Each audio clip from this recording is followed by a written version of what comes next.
Well, yes, the history of Britain is really quite simple to sum up. Um, well, you start off with the Battle of Hastings in 1066. You got Harold and William the Conqueror from Normandy, and he's French, but for this point, say the English are to be taken over. We and he comes over and sails over, and Harold's like, oh no, not that bloody William coming to take my throne. And William's like, is you stole my throne? We?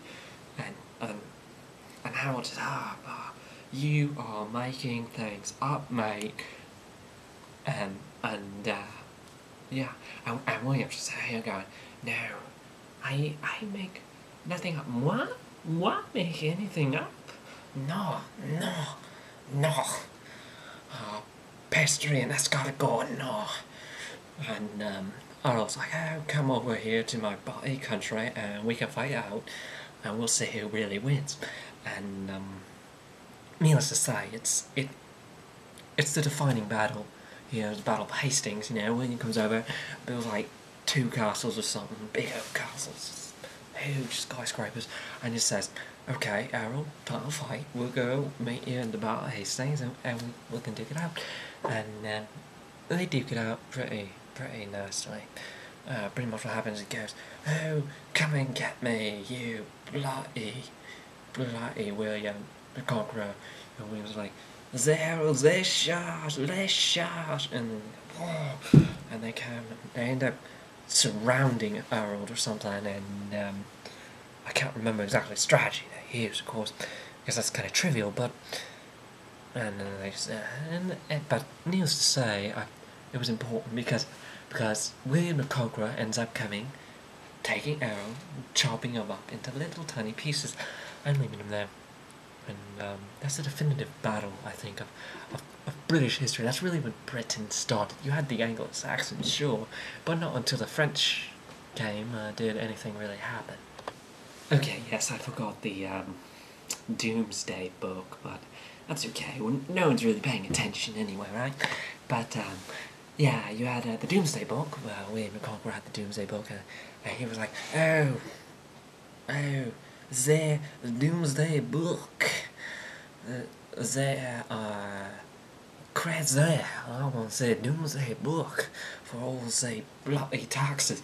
And all of a sudden, you have the transformation where William the Conqueror turns from Norman French to English. He's English all of a sudden. He starts talking with an English accent too, actually. For the purposes of this, at least, I can't say for certain, but I'm pretty sure that's what happened. Because let's face it, you don't want to talk like these. I once, I ain't a swine or whatever. Yeah, well, it's trivial in any case. And then some shit happens, and you have some kings, and you got Edward Longshanks. He had long legs, you see, and long legs, you know, shanks and or something. I can't really say for certain, but I think he had long legs, long shanks kind of thing. You know, just had that whole long shanky feel. He did something to the Welsh, and the Welsh were grateful. Yes, in 1300 or so, give or take a year, you had the 100 Years' War take place between France and Britain, and it was grand, it was grandiose. I remember it to this day, and it's all right, really. I there's been better times, there's been worse times, of course, but the 100 Years' War, though, is very important. Henry II, of course, was before that, but he did something. He was the one with Sir Thomas More. Thomas More was his archbishop, and he thought that, hey, I can control this bloke and have the church do what I want it to, but unfortunately for him, that's not quite right. That's not how it's supposed to work, and Thomas More knew that, Thomas More really did know that. And so you have the problem here of a well, Thomas More got chopped into pieces. He had his brain, top of his head, chopped off, and his brain scooped out and smeared across the floor. And then Henry II went, "Oh no, I didn't want that to happen." And it was history. I think it's definitely history, definitely. And then, if I had to try and recall it, I believe in 1500, Hitler took power in Germany. Took power. The Nazis came in, and the Nazis came in and just took control of Germany and did a good thing for a while, and then they invaded Poland, and it was interesting because German unification really didn't happen because of Hitler. Because what happened was Hitler took power after Otto von Bismarck came in and all that jazz, and Hitler did. He broke up Germany like cheese. It was like cheese, just like a block of cheese, just crumbled it up, and then he ate the cheese. Yes, he ate the cheese. Yeah, he ate Germany, and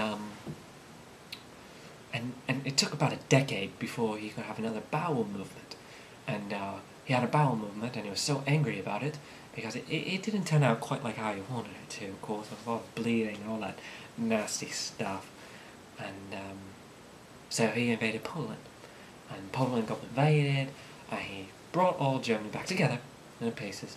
Shit. He brought it back as shit and put it all together, and it was really quite nasty for a while. And then World War II started, and World War II, actually, believe it or not, came before World War One.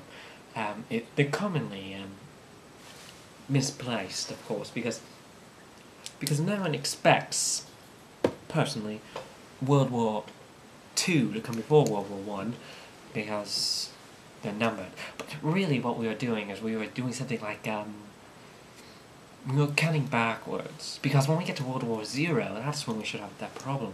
That's when we have a problem. And so we wanted to start with World War Two. Yes, it's like murder, you know? Yeah, in America, yeah, third degree murder, second degree murder, first degree murder. First degree murder is, of course, the worst. And so what we did was we said, okay, World War Two, that's not as bad as World War One, right? Or something. And it was fun.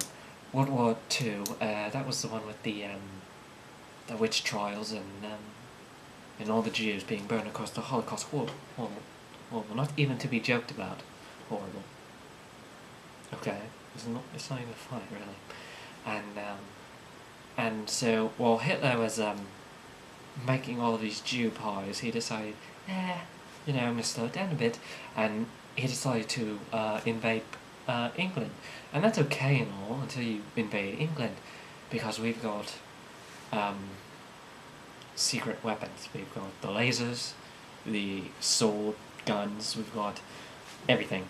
We've got more than you could possibly imagine, and there's more than I can't even tell you how much we have, because we have so much weapons. So many weapons that you can't even imagine how many weapons we actually have. And needless to say, it was happening. World War II, and everybody was bombing each other, of course, and at the end America decided to jump in and save the day or something.